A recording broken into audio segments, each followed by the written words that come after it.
उद्योग सिटी मिली है, पाली को भी बहुत राहत मिलेगी। देखिए, निश्चित रूप से जोधपुर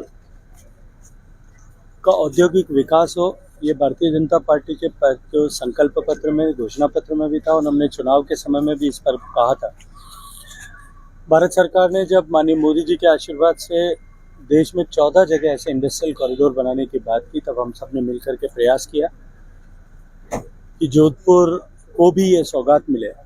और राजस्थान का दूसरा बड़ा शहर होने के नाते औद्योगिक विकास की सारी संभावनाओं और जितनी भी आवश्यकताएं हो सकती है, जमीन की, ऊर्जा की, पानी की और उसके अतिरिक्त इंडस्ट्रियसनेस की, रॉ मटेरियल्स की, वो सब होने के नाते जोधपुर स्वाभाविक रूप से ऐसी जगह थी जहां पर औद्योगिक विकास हो सकता है।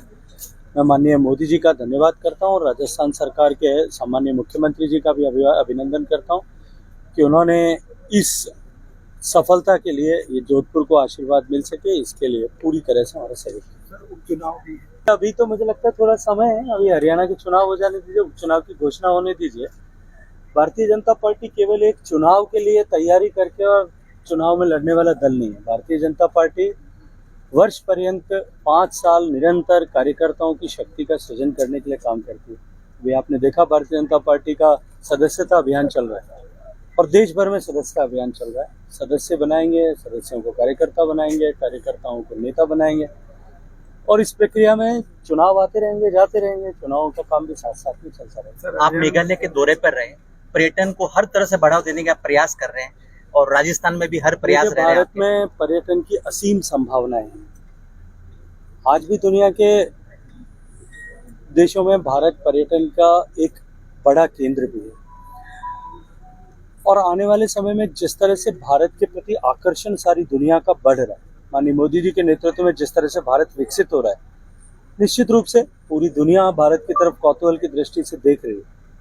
दूसरी तरफ सम्मानीय प्रधानमंत्री जी की नीतियों के चलते हुए जिस तरह से भारत में मध्यम वर्ग बढ़ा है, 25 करोड़ लोग गरीबी की रेखा से बाहर निकल पाए।